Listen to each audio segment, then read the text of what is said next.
All right, today's second review is going to be of Masters of the Universe. Oh my god, which I gave an 8 out of 10 to. I thought it was deserving of that. A lot of it was just based like on what the potential for this series is going to be, because I believe for sure after going to see this that we're going to get a second movie. Um, so yeah, but I mean the movie itself was deserving of that score. Just it just kept getting better as the movie went on, as far as I was concerned. And yeah, the humor in it was good.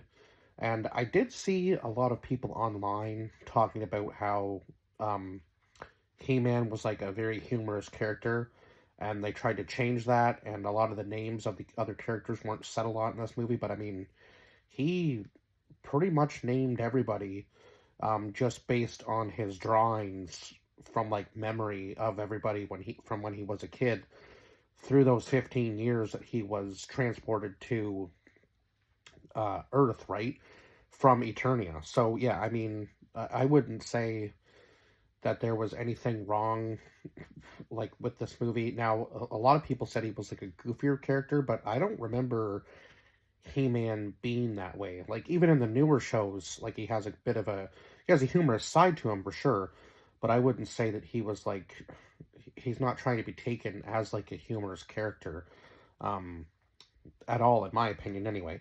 I mean, don't get me wrong, there's humor in the show for sure, but I mean, yeah, I don't remember him being like just a funny character. It's very similar to like Deadpool, I would say, where Deadpool has like his serious side and his comedic side, obviously. Now, maybe Deadpool might be a little bit of a bad example because Deadpool's probably far more humorous than He Man, I would say. But even in like the newer movies, yeah, and I've even seen people say that they're trying to make Deadpool too humorous. But I feel like it's just kind of one of those things where it's just like they're naturally that way, right? So we'll go over the cast list as we always do. So Nicholas Galitzine played Adam and He-Man. Camila Mendez played Tila. Idris Elba played Duncan. Jared Leto, who was Skeletor, who I thought did a fabulous job. Now I know Jared Leto seems to get a lot of hate for his roles, but I mean I liked like I enjoyed the movie Morbius. I enjoyed the new Tron movie. I thought it was good. Like I think he's a pretty good actor as far as that goes. Like I don't know why he's getting like so much hate. I think it's almost just like it maybe he had like one bad role. Like he wasn't the best Joker in the world, but I mean for the films that he was in, he did a good job of playing into that character. Like I think he's just good at like certain roles, right? And without even knowing the name, like yeah, without going into it, without like knowing that was Jared Leto, you wouldn't even know. Like it didn't sound like Jared Leto at all in this movie. So yeah, kudos to him for, kind of putting like his own spin on the Skeletor voice, but also having like the humor and the laugh was pretty good too. So yeah, uh, Johannes Hulker Johansson, um, or sorry, Hawker Johansson was Fisto. John Yu Zhang was Ram Man. Allison Brie, who played Evil Lynn, who I actually thought was Kristen Wiig, but Kristen Wiig was the voice of another character in this movie, so that was kind of funny. I was getting the two of them mixed up. Um, Sam uh, Cowelson, who played Trapjaw. Charlotte Riley, who played Queen Marlena, who was Adam's mother, or Adam slash He-Man's mother. James Puretoy, who was King Randor, who was his father. Marina Baccarin, who played the sorceress. Kristen Wiig, who was the voice of Roboto, who, yeah, somebody else in the theater actually said I don't remember that character ever being in like the older cartoon, but maybe they're in one of the newer ones. So I feel like this was just kind of like a mix of like the old and the new, obviously. Um, oh, sorry.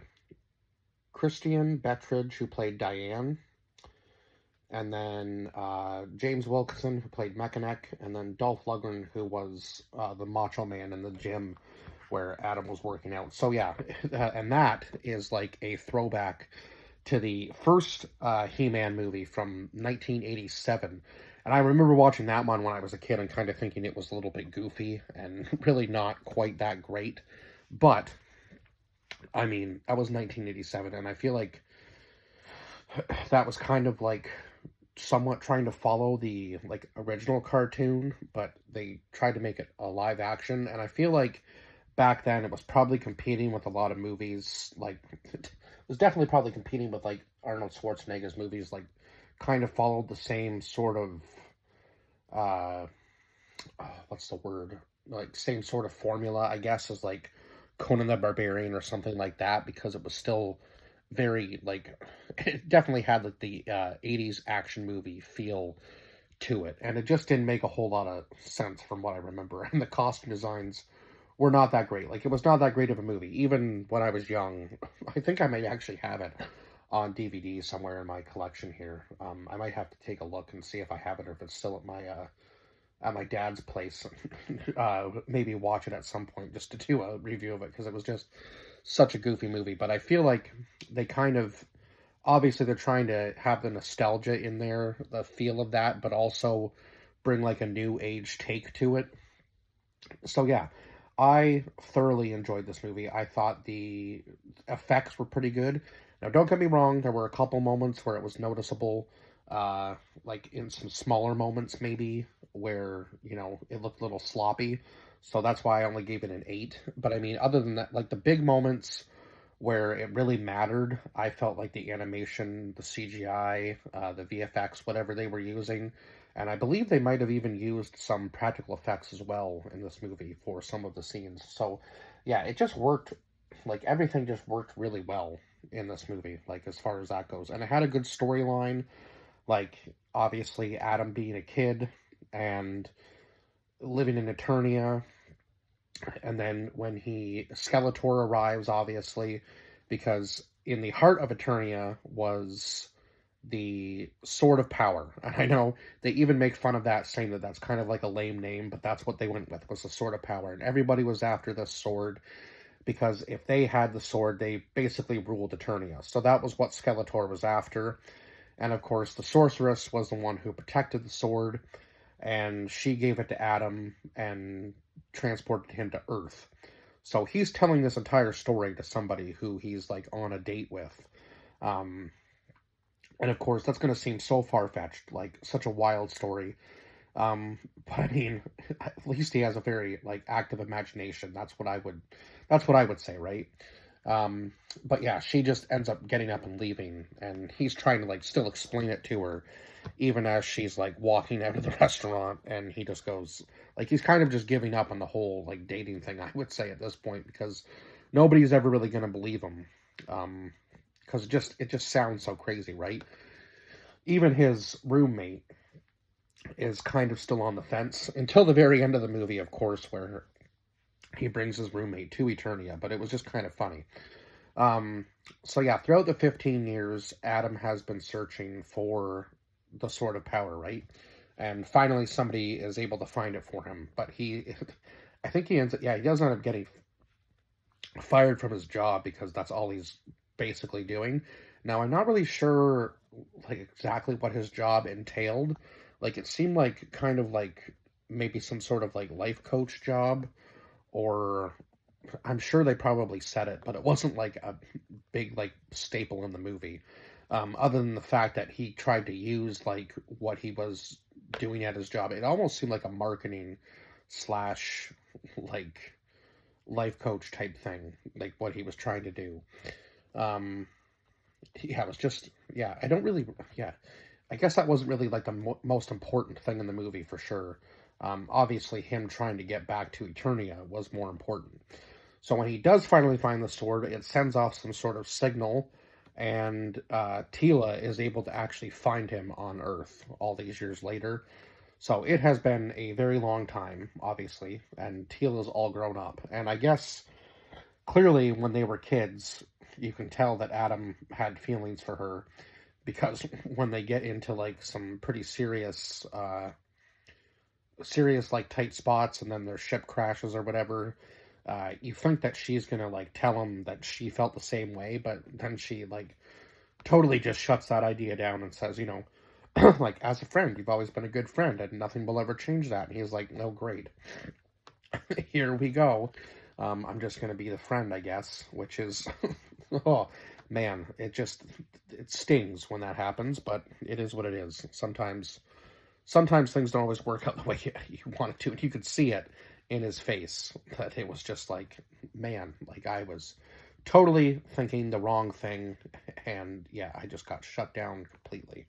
But when he first gets there, it seems that nobody really remembers who he is, or doesn't really believe that it is the Prince of Eternia. But Duncan remembers him, so Teela's father remembers him from when he was a kid, and who else? Obviously, his father remembers him too once they finally see each other. But yeah, it was just, I guess that's kind of one of those things, right? When, like, especially with family, you can just kind of tell. It's hard to explain, but I think, yeah, there's just that, no matter how long you've been separated, you can always tell, like, who your blood is.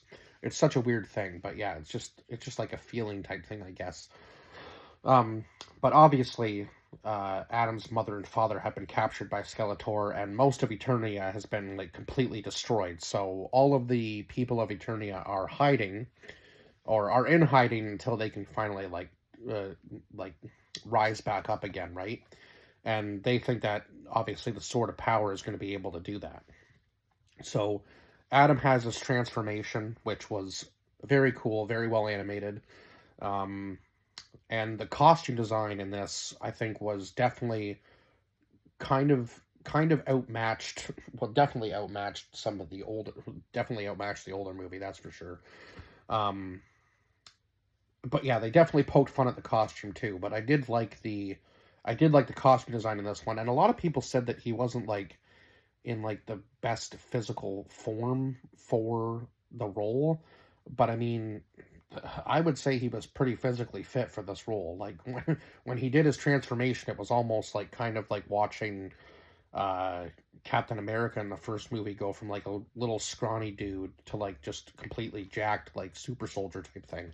That's kind of what it reminded me of. Now, I'm not saying it was on the same scale necessarily, but I mean, I don't think He-Man needs to be like the size of the Rock necessarily. Like, I don't think he's not, like, supposed to be, like, super, like, over the top, like a strongman type Jack, right? Like, he's just supposed to be, like, fit, and obviously, he has the power, right? Like, he has the ability to defeat people no matter what. And he kind of just, like, slowly comes into it, like, throughout the movie, because obviously he's been on Earth for 15 years just kind of trying to fit in and be a human, and now he's, kind of sucked back into the whole trying, like, being a hero thing, right, to help Eternia get back to, like, the way it used to be, sort of thing. And obviously with Skeletor there, it's just going to be a huge mess. Skeletor is, like, always thinking one step ahead, but always seems to be one step behind. It's just, like, he seems, like, smarter than, I guess, the rest of the people with him. And also, he's a very imposing force. Like, he's just very menacing throughout this movie. And, everybody seems a little bit frightened of him, obviously. And which is, kind of comes with his character, right? Because he's not afraid to take anybody out, whether it's on his own side or the other side, right? And I believe he ends up, obviously he captures all of the people of Eternia, right? And I think he kills, I think the character's name was Mossman, was the one that he killed, right? Just to kind of prove the point. And of course, eventually, I think it was Fisto that says that he would give up, like, the location of the sword or whatever.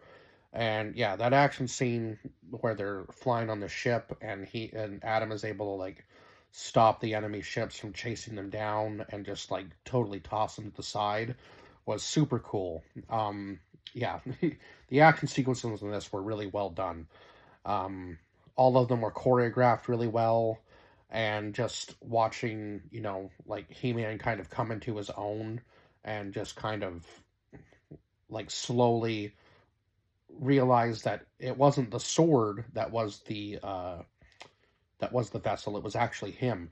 The sorceress actually tells him that when he has his final battle with Skeletor there, and Skeletor grabs his head and kind of puts him in like an almost like dream state, and kind of moves him from place to place to try to like fool him or whatever, and tell him that he should just live this life and leave Eternia and leave it to Skeletor, sort of thing.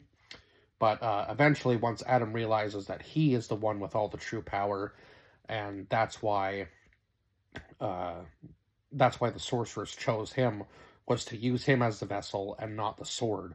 So they actually need He-Man's power in order to rule Eternia. And I think once Skeletor realized that, realized it was going to be quite a bit harder than he had originally planned, right? Because it was just the sword, and Evil Lyn was able to put the spell on it that she said she could, and just make Skeletor the all-powerful, then it would have been a lot easier. But yeah, so they have their big fight there at the end, and of course Skeletor thinks that he's going to win without much trouble, right? And then you find out that He-Man has actually been pulling his punches. He tells Skeletor that, and just the slow motion action sequence at the end with him just punching Skeletor until he's just completely down, and then Skeletor goes, okay, well, now we can talk, because I'm all out of options. Like, I've captured your father, I've tried to cheat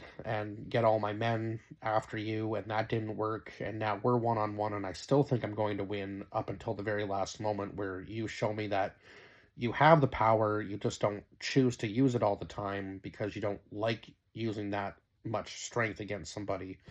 You try to use your power for good and not bad, which makes sense because he's the hero, right? So yeah, the last action sequences were just really great, and the costume designs were great. What else? I guess there was the one moment there that made me jump that I wasn't expecting, when Adam's getting originally chased, when he first gets the sword, and oh my god, her name's in my mind right now. And Teela is after him, as well as this other creature that's working for Skeletor, and all of a sudden it just goes like completely silent, and the thing just jumps out at him. But yeah, everything was just so well designed in this movie, even the sets. And I know I've said that for a few of the last few movies, like even Mortal Kombat, the set designs were really good. What was the other one? Oh my god, that I just went to see not long ago. Oh yeah, The Mandalorian and Grogu, the set designs in that were really cool as well. So yeah, I feel like they've just been really working hard on these movies as far as like set designs and costume design goes. And I mean, that really makes part of the movie. If the costumes are good and the set designs are good, like the world building has to be just as important as the storyline and the actors that are portraying those characters, right? Otherwise, like, everything just kind of meshes together for those last three movies I feel like I've reviewed, at least from this year, for sure. What was one other thing I wanted to touch on? Oh yes, the end credit scenes. So we get a little glimpse into She-Ra, it looks like, and she's probably going to be in the second film, or maybe she will even have her own spin-off series. And then after the credits, of course, is like Skeletor's skull just like sitting on the ground after He-Man has defeated him. And yeah, Evil Lyn comes back and picks up the skull. So we know that she is going to try to bring back Skeletor, because I believe in one of the newer cartoons, a very similar thing happens, if I'm remembering correctly. So yeah, really looking forward to where they're going to take this series. And it was always funny, near the end of the movie, Cringer, his cat, that changes into like the Battle Cat when it fully like evolves with him. He always seems to be like running off and hiding to go change into his costume, even though they've already seen it in like the first person view, right? Like they know like what the transformation looks like, but he still feels the need to go and hide and do it like off camera. Like, so Yeah, it was kind of like a breaking the fourth wall moment there at the very end. But yeah, it was cool to see She-Ra like get her spot in the very end of the movie. So yeah, looking forward to seeing if she's going to get like her own standalone movie, kind of like what James Gunn is doing with the new Superman movie. I feel like they're probably going to give her her own movie, possibly, or maybe like a series. And then I feel like we're definitely going to get a second Masters of the Universe movie, which I am not mad about at all. I know it's probably going to be a few years down the road, and this movie will probably have to do pretty well for that to happen, but I feel like this movie's going to do well. Um, but yeah, other than that, I think that's pretty much all I can cover for this movie, and I guess, yeah, that's it. 8 out of 10 if I didn't already say that for this movie, and I will see you guys in the next review. Bye-bye for now.